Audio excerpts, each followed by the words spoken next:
how much does it age you those those moments where it's like they can't, get the ball in and all that? Like, just as a coach, what does that do for you? Yeah, I mean, that's we've got control of the game. We've lost a couple of those this year, and you just don't want to see what's on the other side of the door. You gotta finish the deal. And we had, I don't know, 2 or 3 turnovers in that stretch. And I should have taken a timeout when we had the ball full court, and we got a turnover. I think Lamb was throwing it to Clay, and they got a little mixed up. I think Clay cut the other way as Lamb made the pass. I probably should have taken a timeout there and advanced it. But we got the job done anyway. So it's a little bit nerve-wracking, but we finished. You guys, obviously expect to eventually get all your main guys back. So kind of do these last 2 wins hold like kind of more outward importance than yeah, I mean, this is a huge win, not only for the standings, but for the confidence of the guys. That was a team win. I mean, everybody came in there and competed and played well. And we're down 10, I think, in the fourth, and to make that comeback against that team, that we're tied with in the standings, just an enormous win. And winning the other night, obviously, they're all big right now, but I like this one for the grit that we had to show to get it done. I was going to ask you, as you go in the fourth quarter, you're down, then what do you think changed that? And do you think it was the grittiness? I was going to say that, just was it digging it out, the zone defense? What do you circle saying, okay, this is what turned it? I thought our defense was much better, much more active. Dante was brilliant in that fourth. Clay got hot. We held him to 17. That's the big thing, 31-17 fourth quarter. So we really won the game with our defense. And then our ability to convert, the other way after getting stops. Steve, you kind of touched on it, but Dante on both ends, and even winning that last jump ball, he just seems to have a knack for doing the right thing. He's a winner. I mean, Final Four MVP at Villanova. I think he won 2, didn't he? Did he win 2 championships there and another one in Milwaukee? I mean, he's been around winning his whole life. And what I love about Dante is he just fills up the box score. He's not, just a shooter or a playmaker or a defender. Like, he's everything. He just brings it every game. Huge energy, great competitive desire, and relentless. Yeah, really fun to coach Dante. I think my question is similar to Slater's, but when you're playing without 3 starters, how heavy is the rope for everybody else to pick up? And what do you think about a win like this and the effort your guys are putting forward to move up in the standings? In some ways, it's, I was a bench player my whole career. In some ways, it's kind of liberating when you only have 9 or 10 guys, and everyone knows they're going to play. The all hands on deck cliche is a good one. It's just that group, and you go out and you just swing away. You just you go for it. And I thought after the slow start, our guys got to a point where they just competed and didn't worry too much about the result. They just competed and made plays and eventually got over the hump.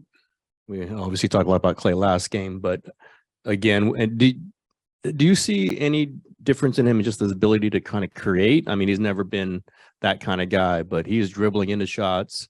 He is finding his way through it. Is there a marked improvement in how he's doing that? Yeah. But there's also a much more of a need for it. If we have Steph out there, we're not going to do that as often. But just getting him the ball with a live dribble and a high screen, it puts a lot of stress on the defense because of his shooting range. And so Clay, we're really relying heavily on him right now, not just to catch and shoot, but to play the pick and roll game and beat people off the dribble. Steve, off of Clay, it really seemed like tonight he was more vocal, feeding off the crowd, encouraging the crowd.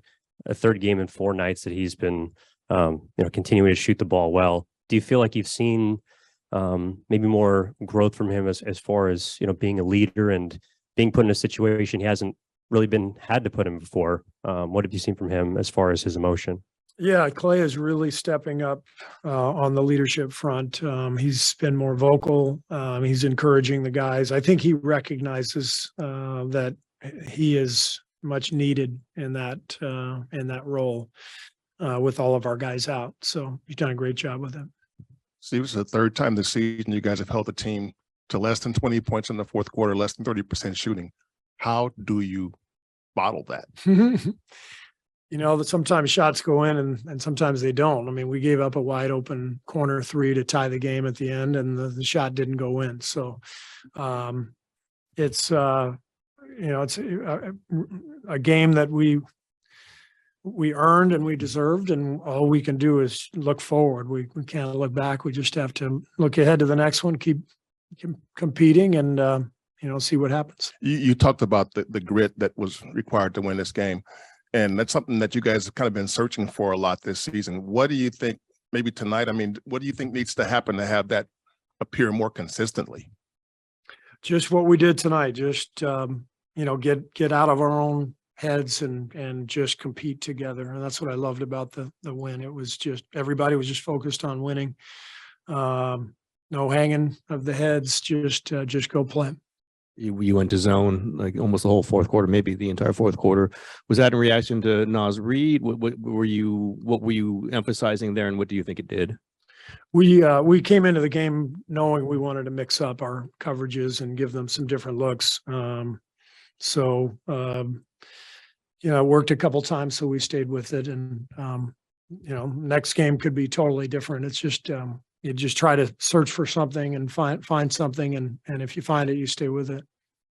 You play your two-way guys 25 and 21 minutes tonight. They're both kind of coming up towards their limit.